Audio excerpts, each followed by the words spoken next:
Hey everybody, this is Eddy Dacius. We excited for this episode. This episode with Divine Purpose Podcast. We have a few sponsored for this episode today. Dacius Facility Management will be our first sponsor. So let's go with Dacius Facility Management. Thank you for advertising on this podcast. Do you want to maximize the value of your commercial property and achieve optimal productivity and efficiency in your day-to-day business operations? That's where Dacius Facilities Management can help. DFM offers Boston area businesses help in key areas like building and preventive maintenance, handyman services, project and vendor management, and even security consulting at competitive rates. Call Dacius Facilities Management now at 617-237-0106 or visit daciusfm.com today.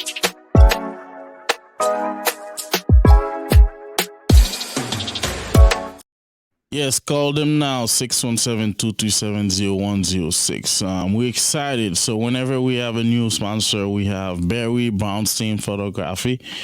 If you want to look great on LinkedIn or on your resume, you should check him out now.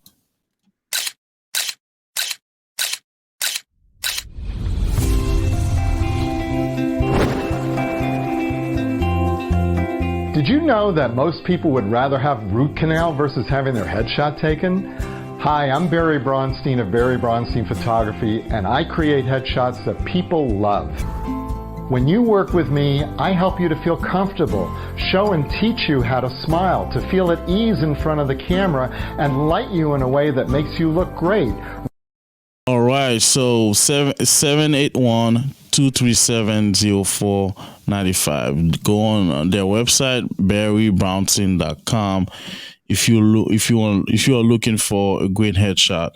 So today, very excited because we have a great guest. His name is Kirk Stein, and Kirk Stein is a technology entrepreneur, and he's been in business for 25 years, and we definitely gonna have him talking about himself. Kirk, how are you doing today? Doing very well, Eddie. Thanks for having me. No, thank you for being here. So let's introduce the show. This is Divine Purpose Podcast with our great guest, Kirk Stein. Welcome to the Divine Purpose Podcast, where we transport you along one of the more dynamic journeys of life. Have you ever been curious to know what it takes to become a successful leader? Or about knowing the secrets of life through the Bible? How about engaging in conversation where no topics are off limits? We will take you to new levels with guests who can help you grasp the importance of your calling. Now, here's your host, Eddy Dacius, founder of Dacius Facilities Management.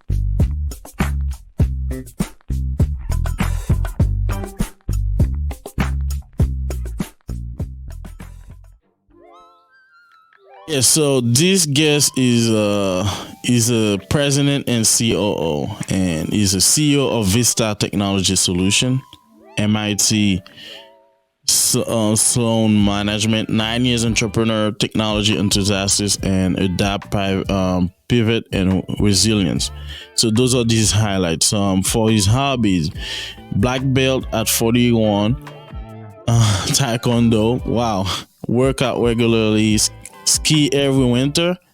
Wow. So Kurt, it's not me that's have to tell people what you do. I think that's why you come to the show and to kind of give people like a glimpse of your great accomplishment. So one question I'll start today on this podcast is, what can you tell us about you? Sure. Actually, I can tell you a lot. So you highlighted some of the areas, some of the wonderful things I've done.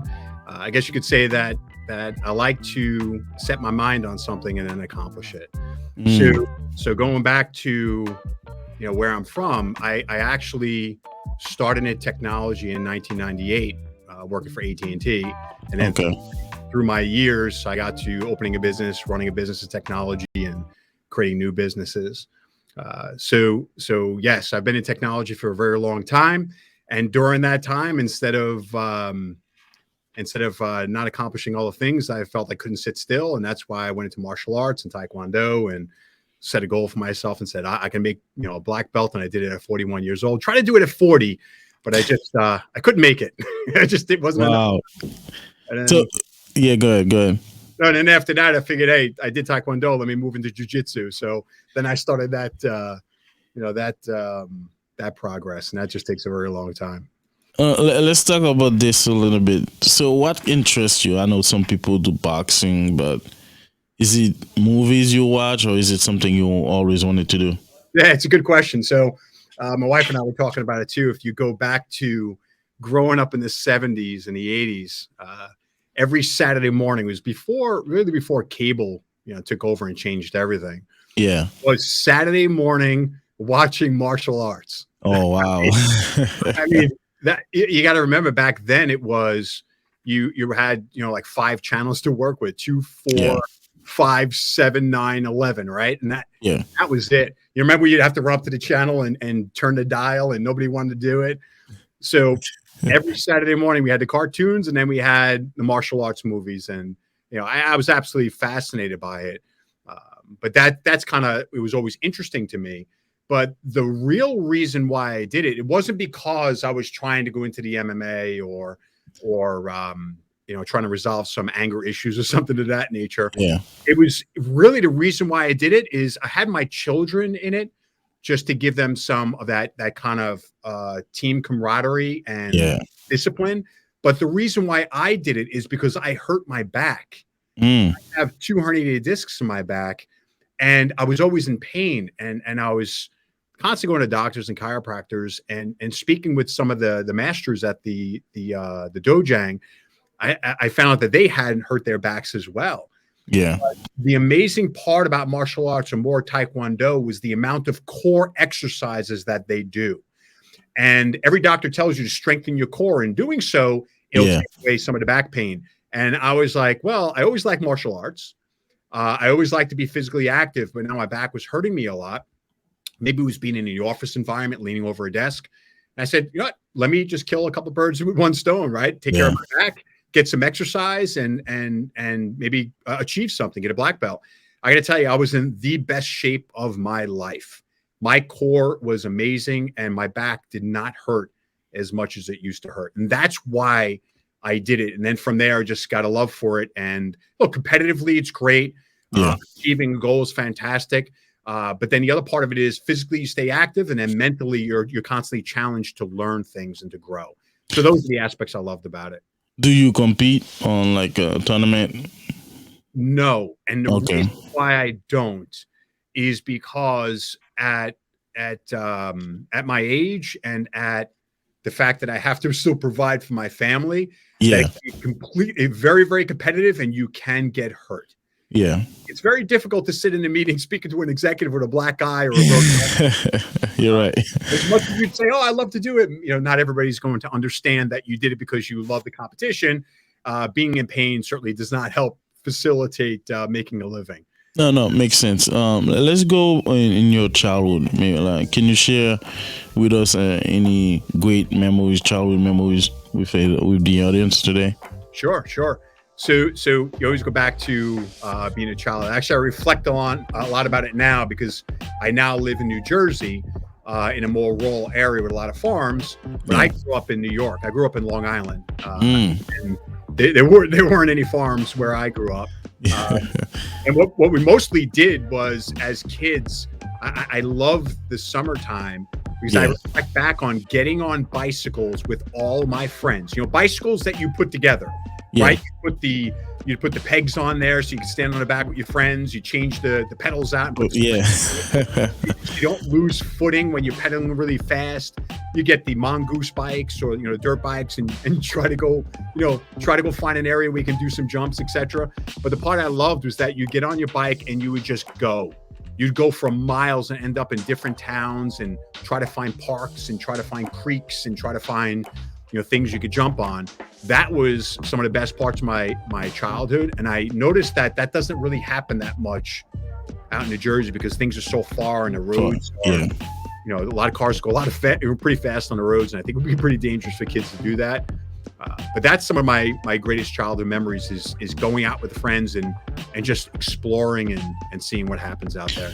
And this is a question we started to ask, I guess, in terms of like reflecting on your childhood memories. What do you keep in terms of things you really like, and then you still cherish still today in terms of like things you enjoy doing, or you try to still have it around you?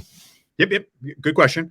So it's in childhood, like you have the early childhood, which is elementary school, moving into middle school. So where I grew up, my elementary school went from kindergarten to sixth grade.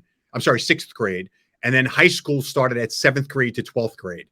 So that was not like here in New Jersey now, where you have like 3 different schools. They split it up to get kids more acclimated to going into high school with the much bigger kids. Yeah. But when I moved into high school at 7th grade, again, that would be middle school here now where I live. That's where I was introduced to sports like lacrosse. And I really, I gravitated toward sports in that side and lacrosse. And that's something that I fell in love with. I fell in love with it from the exercise standpoint, the aggressiveness. Football I like, but I was a thinner kid. I was a smaller kid at that age. It took me till I was like 18 to really hit my stride. Okay.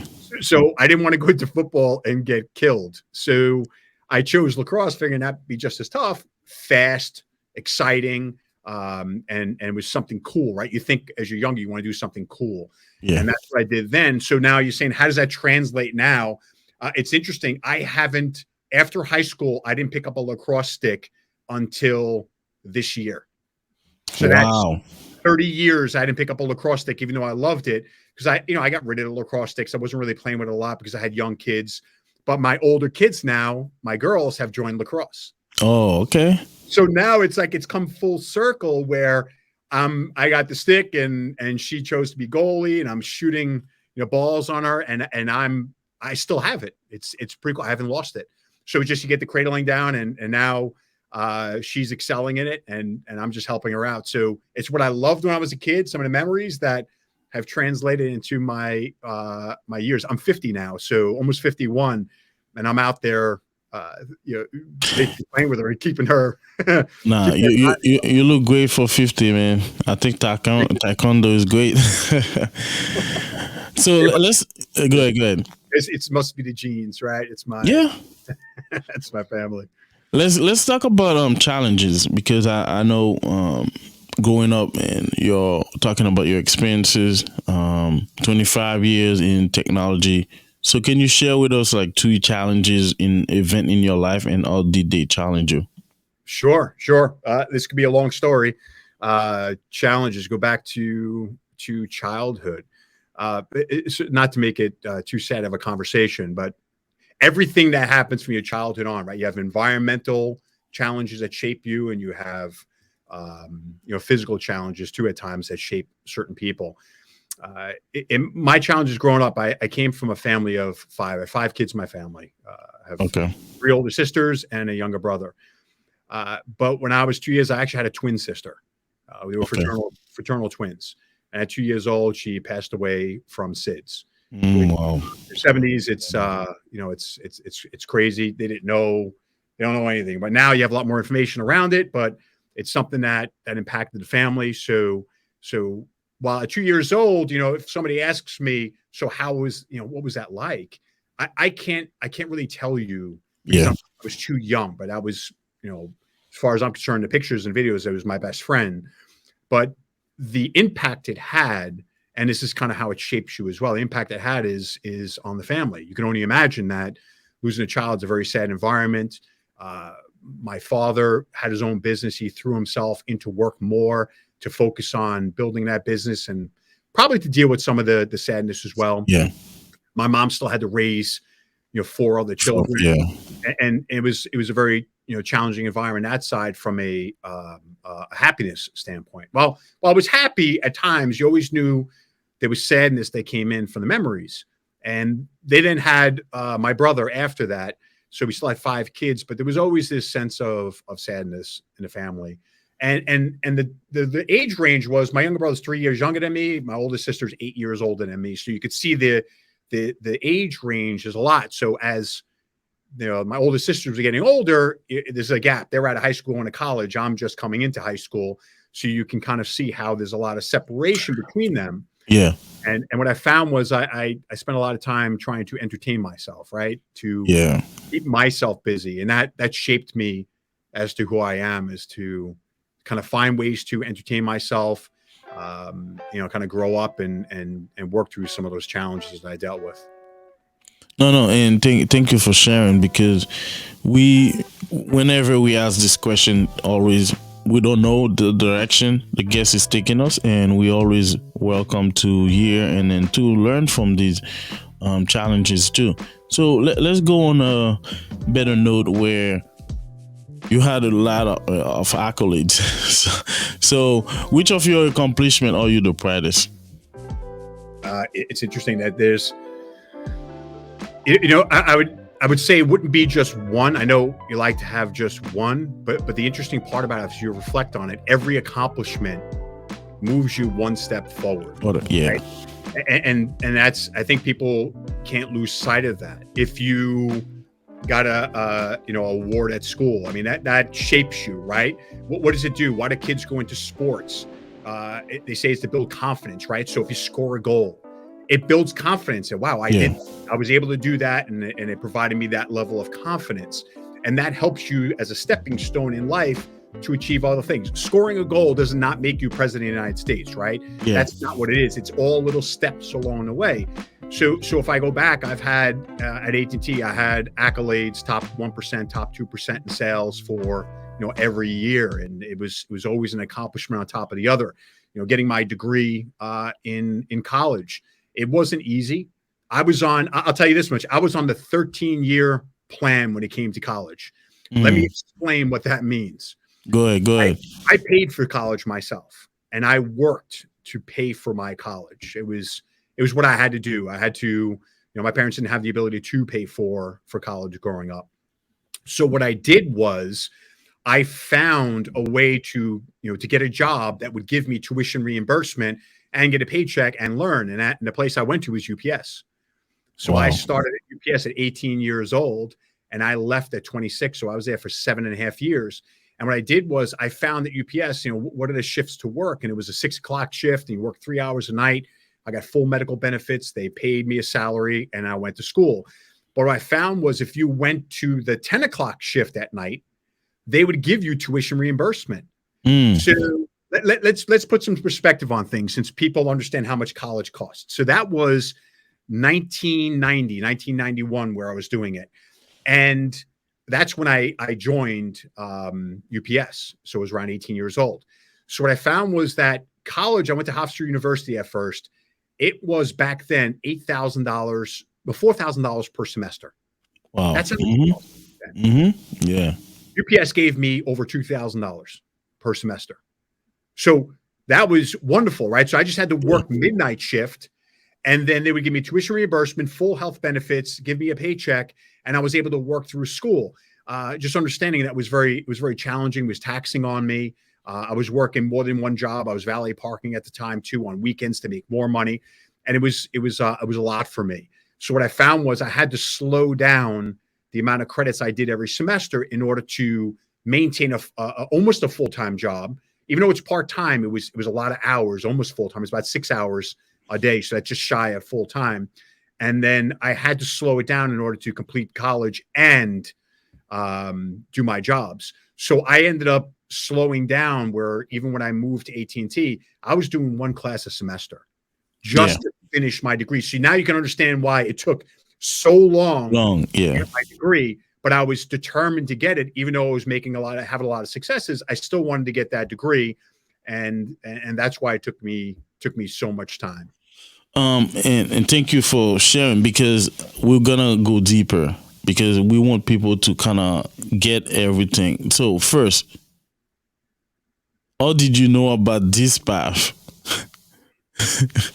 Who told you? Because I don't think everybody will probably know that. You probably have somebody tell you, or let us hear it. Yes. It's there's always that saying, it's not what you know, it's who you know. And it wasn't, it just, my parents had a friend that was very active as a volunteer in a lot of Boy Scouts and things like that. And I was in the Boy Scouts as well, so I can learn, going out camping and seeing what that experience was like. That was a challenge for me. Now I can kind of go through a lot of challenges that shaped who I am, and then how that made me who I am today, and how I lead people. So I could always go through that as well. But there was a person that worked at UPS, and my father said, "Oh, he works at UPS. He could always get you a job over there." I was like, "Oh, it sounds great." I just found out. That's how I learned about UPS. But all you had to do was just apply to UPS, and that's how you got a job there. And that's how I found out about it. And I went and applied, and AT&T, they accepted me. I'm sorry, at 18 they accepted me, and then that's where I learned what it was like to have hard work. Working at UPS, working in operations in the hubs, and it was not easy. My first job coming out was unloading a 52-foot trailer. I was making $8 an hour, and it took about an hour and a half to unload that trailer. So if you do the math, it's an hour and a half. That's $12. I was paid $12 to unload about over 1,000 boxes that could be heavy, 52-foot trailer. But they gave me health benefits, and that's kind of how I started things. So I learned by somebody telling me about it, and then that really shaped who I became as a leader. If you want to hear that story as well. And this is perfect, amazing to hear that, because my next question will be about hard work. Yes, this path is not an easy path, but what kept you going? Because it probably took you 8 years to get your degree, right? But what kept you motivated and then kept you going for both still working and still pursuing your education? Sure. It's innate, right? It's within you too. It's probably growing up watching my father work really hard. What you see in your family always shapes who you are, becomes your blueprint, and then it's up to you as well to keep that going as well.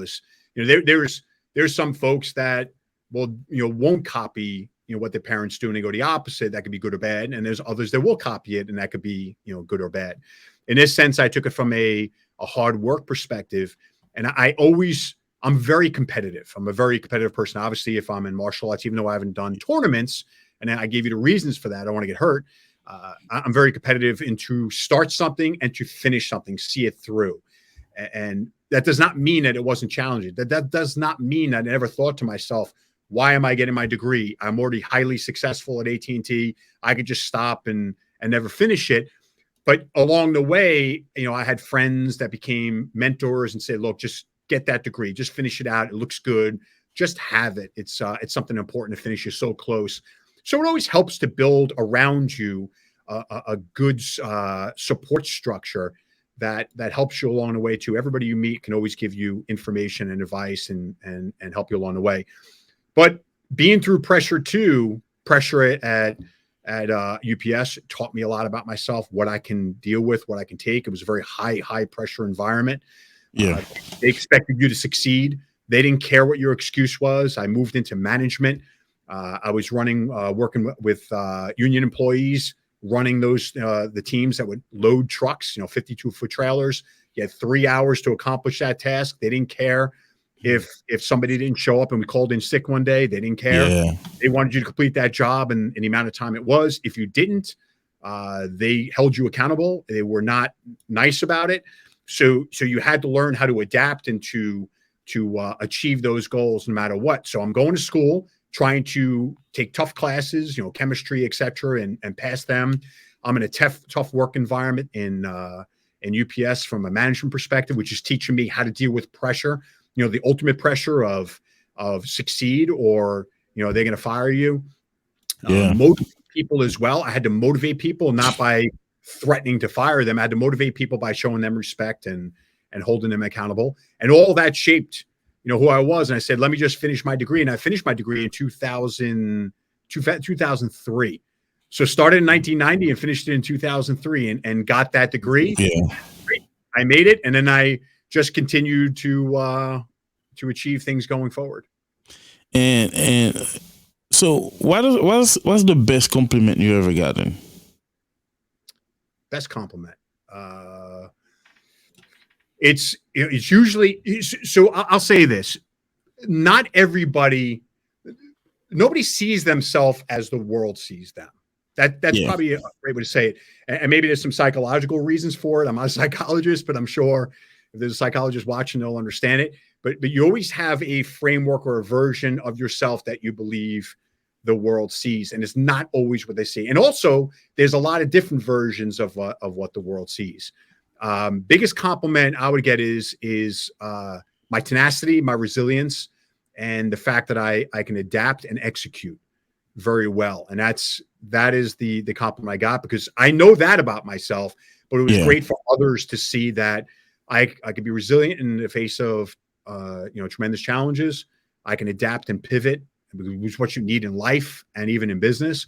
And the fact that I can execute on things was something that somebody saw that was important to me to hear. Wow. And so one thing I think like people will appreciate is that you're telling us all these all your experiences, but the emotion, like they can see and I can feel it. It's really, you're passionate about what you do. So let's go about your higher education. So after you get your degree, what was the path to pursue higher education? Sure. So go back to my degree. It's interesting. I didn't know what I wanted to do. And if like you said a little bit earlier, if you look at my pathway, I worked in a deli before 18 years old, learned customer service from that perspective, then did valet parking to make some extra money, then worked at UPS in logistics and packages and transportation, right? I worked in that area, and it wasn't what I wanted to do. I gained great knowledge of teamwork and execution and logistics and do things right the first time, and that will reduce the amount of errors and work you have to do later, right? So I learned all that, but what I really loved was technology, and I didn't know how much I loved it until I was presented the opportunity to get a job at AT&T. It was actually my brother-in-law said, "Hey, I work at AT&T. I see how much hard you work. Let me get you an interview over there in sales." And it was the greatest moment of my life. Wow. I thought it was absolutely fantastic to learn something completely different, get out of logistics and things like that. I worked in a building in the middle of the night. It was no sunlight, and I got to work in New York City, the greatest city in the world, working with some of the largest companies in the world and interacting with a lot of high level executives, which was very interesting to me. But now you say what got me into the next step is, it's interesting. Life is about learning. Yeah. Life is constant learning. They make that saying, you can't teach an old dog new tricks, but that's not true. If you maintain a curiosity in life, a thirst for learning, if you sit there and think, let me be introspective on myself. What did I do in a situation? What did I learn from it? And what can I do better? I think all that, leads to, hey, let me learn something else. So a lot of people will go read books and spend a lot of time on that. I do that, but I do that in my field. I don't have a lot of time to read a nonfiction book or autobiography book, because I'm spending so much time within the business and honing my craft. But I wanted to learn a lot more about technology, et cetera. So while at AT&T, I spent a lot of time in very cost specific, learning about technologies and how that helps companies out. And I did a lot of they brought a lot of courses in to teach us at AT&T about products and services and interacting with customers. But that I wanted to get better. I want to do more myself, and that's where you see here I've done courses at MIT, and I've taken that, has actually gotten credits for doing additional learning. And I focused on digital transformation, right? How do companies transform themselves in order to deal with this changing world, this digitally changing world? And then I focused on very product specific on digital transformation, which is artificial intelligence, IoT, cybersecurity, right? The things that really, really matter. And then I'm dealing with on a daily basis. By taking these courses, it opens your mind up to so much more that's in this world. And then the professors that you're interacting with, they open your mind up and allow you to be a lot more curious about what's out there. And it also gives you the ability, right? And school's supposed to teach you to think and be creative and to innovate. And these courses allow you to think outside of what you normally did and to innovate and come up with ideas and solutions that help, your clients as well. So that's what led me to that. And I don't stop there. It's how do I continually innovate and how do I surround myself with coaches and people that will continually, cue my curiosity and keep me learning more. And then what's the next course I take in order to broaden my horizons? I don't just take courses just to take them. I'm taking them in order to improve, my ability to go to market and my improve myself in order to help clients as well. Wow, well said, well said. So this is Eddy Dacius with Define Purpose Podcast, and we have our great guest, Kurt Stein, is the president and CEO of DCT Strategy. So let's get to our break now, and we'll be back with Kurt. What comes before making a smart decision? Choices. A smart choice is the best option, which is who we are. That's why our clients expect more from us and, in return, get more in everything we do. We understand the problem. That's why we thrive for excellence. We don't just create a winning culture. We aspire to be a smart choice, a voice for solutions. We believe in integrity, professionalism, and teamwork.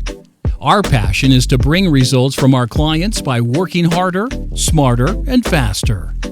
As a team, we always deliver because we recognize your needs. Choosing smart influences us to be the best version of ourselves. That makes us different than other companies. It makes us confident in achieving our goals. It makes us who we are. And it makes us DFM, the smart choice. Yes, we back with Divine Purpose Podcast, and like we said, we have Kurt Stein with us. He has been at the forefront of technology's revolution and transformation as a sales leader and technology enthusiast who help develop solutions and technologies that optimize networks and improve customer service. DCT Strategy Inc. is a digital transformation consulting firm. They specialize in creating and executing technology roadmap to empower businesses to leverage cutting-edge solutions such as cybersecurity, cloud, data analytics, AI, IT strategy, and digital maturity. So, like I said, we're very excited. So we had a great conversation with Kirk, and he was talking about his path, his upbringing, and his education. So we have a segment called Hot Topic. So Hot Topic is a segment where we talk about questions people in your field probably won't have a chance to ask you. And we're gonna get in Hot Topic in a minute. But my question before we jump to Hot Topic is, let's say, is there one thing you wish you knew before you started your career? One thing. Like when you were looking back, you said, man, if I knew this, I'll be way ahead. Like everybody wishes they knew what they know now back when they're younger. Yeah. However, there's a flip side to it, right? It's that butterfly effect.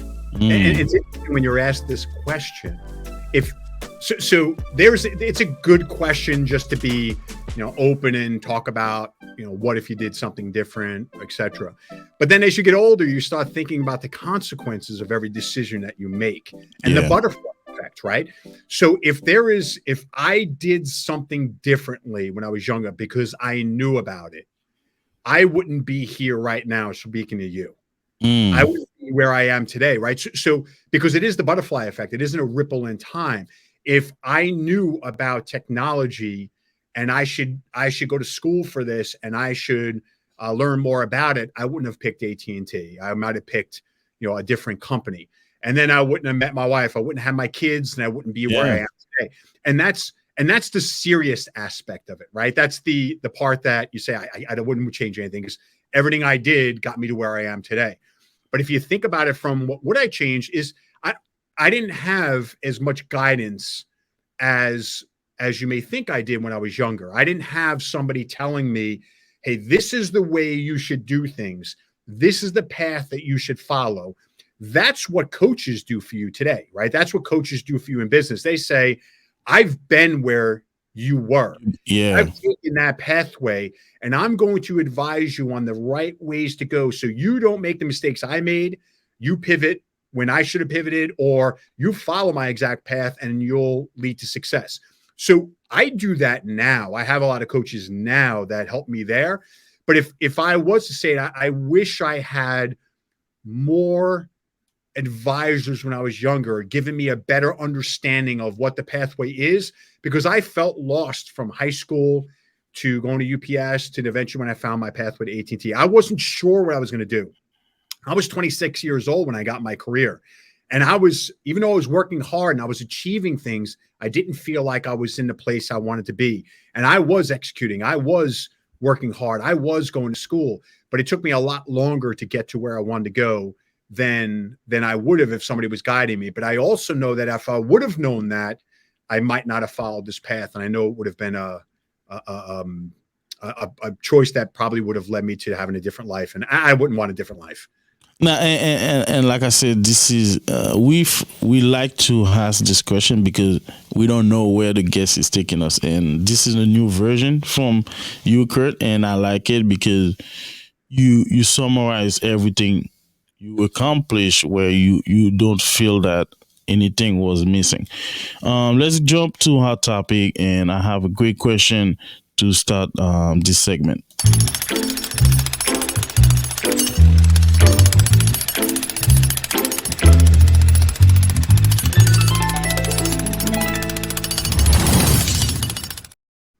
If you live in New York, you'll probably hear those a lot. Exactly. We're gonna go deep.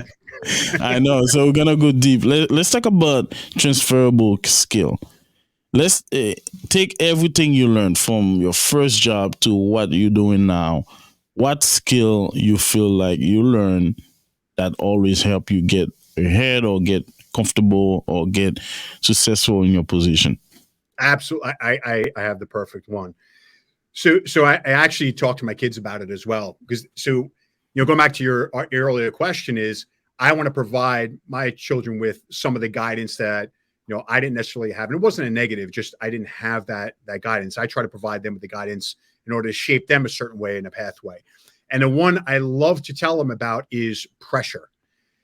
Pressure, you put anybody under pressure and you really find the true test of who they are when you put them under pressure. And pressure exists in life no matter what you do. Yeah. If you're an employee at a company, you're going to be put under pressure. If you're a spouse or a boyfriend, girlfriend, you're going to be put under pressure. If you have a job, you're under pressure. If you're in school, you're under pressure. If you're a kid, you're going to be put under pressure. Pressure is a consistent theme around us, and it's something we can't get away from. We have to deal with it. I learned much earlier on, being under pressure, how would I act upon it? And, that's why kids go into sports too, to be under pressure and see what happens. Do you crack or do you rise above it? Right? We love a lot of sports stars that when it comes to playoffs, they rise above, right? And there's others that don't execute as well because they can't handle that type of pressure. But I learned pressure early on, and UPS was a pressure cooker.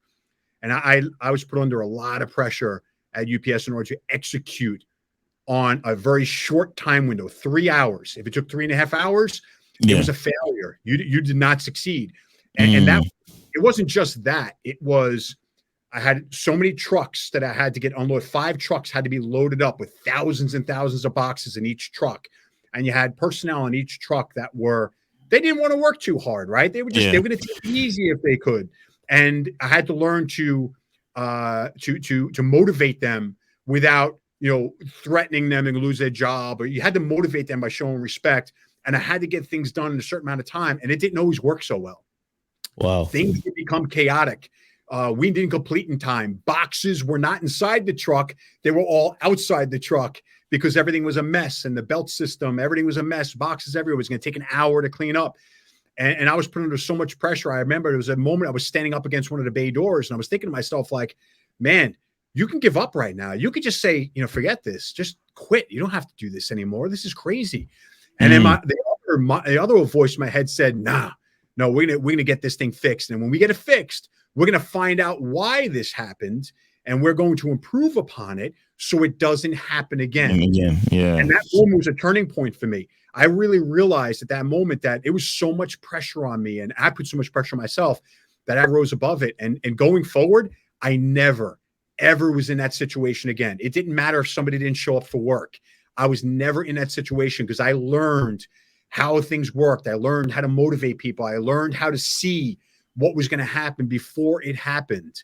It was getting that visibility into the future, seeing what's going to happen because of a lot of different data points that were leading along the way that gave me that vision of what was going to happen. And that has taken me along the way into my businesses to treat people with respect. You get a lot more from people when you treat them with respect. I do not micromanage folks. I don't think that's possible because then I couldn't do anything I had to do. So I extend that accountability out to people to make sure they execute because I chose them to execute. And if a mistake is ever made, here's one key thing too, pressure. People make mistakes. Everybody makes mistakes. The president of the United States makes mistakes. A person that is at McDonald's or Wendy's will make a mistake, right? It doesn't matter who you are, you're going to make a mistake. And the fact is not the mistake you made. It's what do you do now after you made the mistake in order to correct it? And I've always found that while people normally would get very upset with themselves that they made a mistake and they put a lot of pressure on themselves, I usually tell them, look, calm down. Let's think through, how do we solve this problem? How do we get out of this situation? Stop thinking about what I think and what I'm going to do. Start thinking about what do you do in this situation in order to come out of this. And I got to tell you, my employees have been extremely happy with me taking the pressure off and allowing them to now fix the mistake they made because it happens, right? So pressure and dealing with pressure and be able to get through it, and then allowing people to correct mistakes and not putting a lot of pressure on top of them. And next question will be your unorthodox way to college, right? And we're looking at, you have friends, you're part of a team, and they got accepted to a big college, and you have to take that path. What was your mindset? Like, take us to that process for you to really decided to go this way. To where I went. Yeah. I didn't feel I had a lot of options. Okay. So again, you have environmental factors, etc. So at that point in time, so if you go back to my childhood, is my dad had his own advertising business in New York City, and he worked a lot of hours, and I didn't see him a lot. I saw him on the weekends, and that wasn't because it was something bad. He was trying to grow a business and provide for his family. So it's very understandable, but I would only see him, on the weekends. And as I get older, the economy changed and he wasn't able to maintain that business anymore. So he had to close that business. And then he went into working any job he could, because at the time it happened, it was actually in a bad economy. It was in the 80s where it was the interest rates, for getting a mortgage were 12%. It was a bad time. So he had to go out and just get any type of job he could. And I realized that my parents didn't have the money to send me to a college. And secondly, I didn't do that well in high school. I didn't love high school. It wasn't that challenging for me. I didn't like a lot of things about high school. And it put me in a position where my grades weren't good enough to get accepted into a lot of colleges. Okay. So I put myself in a position. I had, whatever my challenges were. So the point of the story is, you don't have to be super successful in order to get the greatest college in order to start a business. You don't have to, but you do have to have those innate qualities to always push through challenges and achieve things. So I have in a situation where my parents can't pay for college. My grades weren't that well, but I still wanted to go to college and I wanted to be curious and learn because I knew it was good for me. So I found a way around it. I adapted. I was resilient. I found that if I worked at UPS, I can get tuition reimbursement. Oh, that's great. Then I can go to school. So I started at a 2-year university. It was SUNY Farmingdale. So at least I can get acclimated now to doing better with my grades. And then I transferred to Hofstra University I didn't go away to school, although I would have loved to have gone away to school. I would have loved to have experienced the fraternities and partying and meeting tons of friends. It is a great experience, right? I know. Yeah. I didn't have that experience. So I went to Hofstra University, which is still a tough school, because Hofstra University was right in Uniondale and UPS was right in Uniondale. So I was able to go work midnights, and I started at 10 o'clock at night, and I was out at 4 or 5 o'clock in the morning. So now I would come home, I would go to sleep, and then I'd wake up and go to college. So that's how I did it. And that's how I was able to afford to pay for it. And that's the reason why it was an unorthodox way, the way I did it. So now I'm going through school. I'm trying to work. I'm trying to acclimate to getting good grades while I work full time, a lot of different jobs. And then I found that I had an opportunity to go work at AT&T, and I had to make a choice. Do I stay at UPS and go become a driver or go into full-time management? And I really didn't like it. It wasn't my calling. I got the job at AT&T. Now I'm traveling into New York City. I'm working full-time now. Now I'm in sales environment, and I'm out there having lots and lots of fun, almost doing like that college experience while working, because salespeople are very, very fun. And I found I still had to get my degree. So I was doing one class a semester for that time frame. And I realized that I can't stop this opportunity to work at AT&T and get all this experience at 26. Let me just continue finishing it at Hofstra.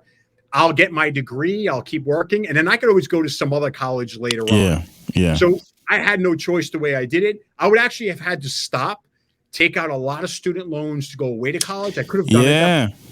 But then it would have put me in a very difficult financial situation. So I ended up with $25,000 in student loans. That's it.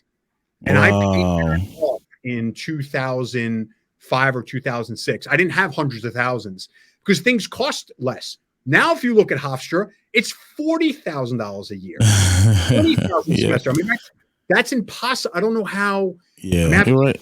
I don't know how it's done. So that was the unorthodox way. Do I say everybody should do it? No. Is there a way to solve the problem that I had in my pathway? Yes, anybody can solve it. The point of it is you can achieve anything if you put your mind to it. You just have to stay consistent, and you have to work through the pressure, and you have to have a goal in mind. And once you achieve that goal, it builds your character, and that character takes you throughout life. Right? Anything I start, I finish, and that's that's a great mindset. Let's say you had the power to take one thing from your past and then to turn it into a trophy. What that thing will be?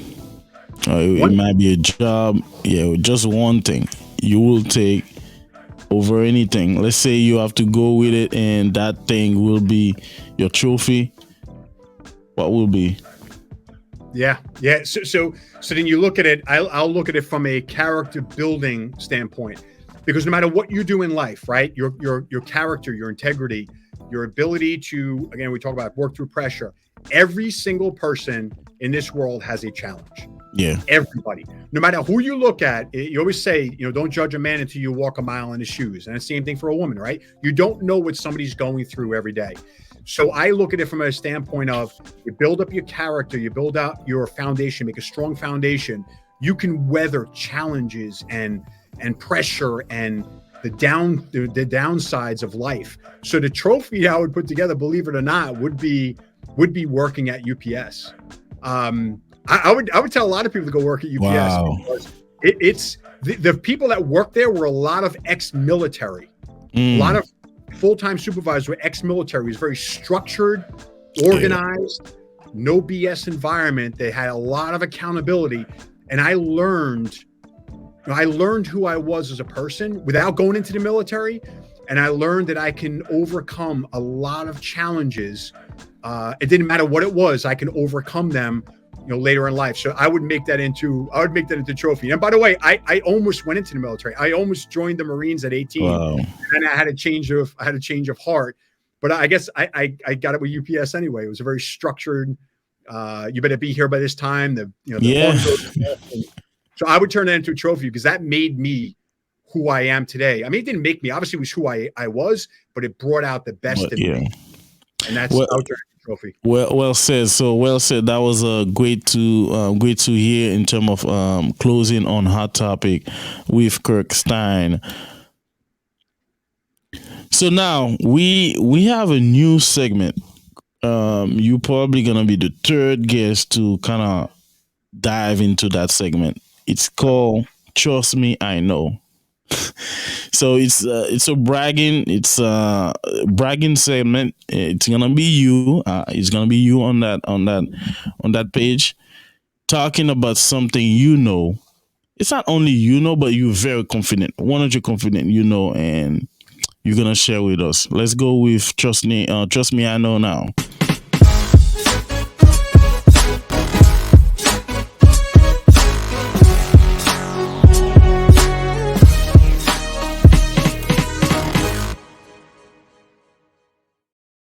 All right, so Kirk Stein, it's your time to brag. You had that trophy, right?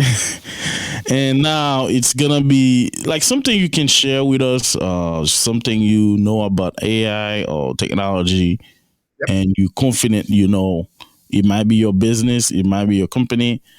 That's your floor. You got the mic. Excellent. Actually, this is a great topic. This is a great topic. I'll take you back a little bit to kind of color the story. So when I worked at AT&T in 1998, it was around AT&T around 1999, 2000. That's when they were selling websites and email addresses. And myself and one of the folks on a technical folk on that side, we were reaching out to customers, talking to them about getting an email address. Everybody had to get a website and everybody had to get an email address because this is the way the future was going. You have to get an email. You have to get a website. This is just the way the world is going. And we had so much resistance from customers saying, no, I don't know anything about it. I'm not going to do it. I don't know what this internet thing is. Remember, that's around dial-up. They started getting higher speeds internet. Everybody was like, no, I don't have to do that. I don't have to do that. Fast forward now to 2022, 2023, even sooner than that, 2019 on, you have the business that I'm in now with artificial intelligence and digital transformation. And the trust me, I know segment part is I'm faced with the same issues I had back then. Oh. There is a percentage of society and businesses that understand that digital transformations and the components of digital transformations, not just taking an Excel spreadsheet and putting it into the cloud or digitizing it with some type of system or using Uber doesn't mean all of a sudden you became digital transformation. It is a consortium, all products and services, and people changing how they approach businesses and to make products and services that allow them to roll out new products and services in order to create new revenue streams digitally. And with that comes artificial intelligence, cybersecurity, et cetera. And what I found is a lot of customers are starting to talk to us about artificial intelligence, but there is a very, very small percentage of the world and people that believe that AI is really where you need to go. You need to get on that train and start integrating that within your business and your life because it is going to change how you approach things, how your business is approached, et cetera. So going back to email, we said everybody needs to get email, a website. Now, if you don't have an email address, people think something's wrong with you. If you don't have a website, they don't think you're a real business. If your website is not a fantastic website, then you're not an excellent business. AI, if you're not moving in that direction, you are going to be passed by your competitors. You're going to find your business is going to suffer. Your customer is going to go to where they're getting serviced even better. So we understand this technology, and we're spending a lot of time trying to get the message out, LinkedIn and having these podcasts that artificial intelligence doesn't have to be scary. It's not going to be Terminator taking over your life, at least not now. But there are a lot of tools that are available to companies in order to improve your businesses and to provide a better customer experience. I'll give you an example. I did a post with Amazon. Amazon just released that they brought out an AI use case that's able to look at packages and determine if the package is damaged before it leaves their factory and goes off to a customer. Why is that important? Amazon is focused, laser focused on the customer experience. That is all they care about. Everything they do revolves around improving the customer experience.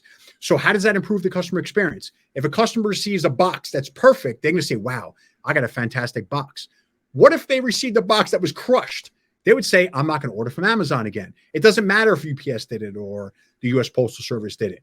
So they rolled out an AI use case that's able to look at millions of packages, and by feeding the information, they're able to see that this box is perfect and this should go out to the customer.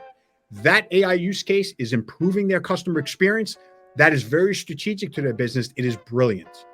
Every other customer can take a look at their business, and we can help them with that to say, how can you improve your business, meet your strategies and goals by integrating artificial intelligence into your business? We understand it. We can help them implement it. We can take them on that journey, and we can basically make it where it's not so confusing or not scary. We can explain it all so that customers will now understand it. So trust us, we know the benefits to a business. We know what it can provide to you and your customers. And we know that if you're not going to take advantage of it today, you're either going to be forced to by your competitors, or you will be put out of business because your customers will go to your competitors and they'll find some other company to provide them with the services that they need. Yes, that's it. That's the way it is. So that's why we create that segment. So I know you wanted to plug in your company, and this is your time to talk about the DCT. Yep. So it's very important too. It's great for the folks listening. It's very important for you to understand that you have somebody there that can guide you along the way in order to achieve the strategies and goals that your company set out for you. So we demystify technology. We demystify what digital transformation means. It's not just a buzzword. It's how do you change your business and improve your business with technologies in order to improve the productivity of your employees, make it easier for them to do business with your customers, and improve that customer experience. So we do that by providing assessments, rapid assessments to customers. We come into their business, we look at what they're doing within a week or 2 weeks or 3 weeks. We understand how their business is run, and then we provide them with a prioritization saying, here's what you need to do in order to improve your customer experience or the business or the productivity or how you're rolling out products and services. And we provide them with a roadmap that they can execute on. And the nice part about it is we can help them, guide them along the way to execute that. So an example would be, if you needed to be more rapid in looking at emails from customers and be able to respond to them with suggestions, predictive suggestions of how they can better do their business or buy products and services from them, we can help you with that. We can help you improve that customer experience. If you're saying at cybersecurity, there's something going on in my environment, or I don't believe that I'm looking at my business and protecting my business the way you should, we would then come in and look at what your business is doing, help you structure and fortify your environment, and provide you with the tools and the training necessary in order to make your business strong to deal with the threats that are going on in the future. So we demystify what's happening. We make technology easy, and we take you along that technology journey from beginning to the end to make sure that you're successful along the way. Wow, well said. Thank you, Kurt. And this is great. So this is Eddy Dacius with Divine Purpose Podcast. We have our guest, Kurt Stein, with us today. So final word for you.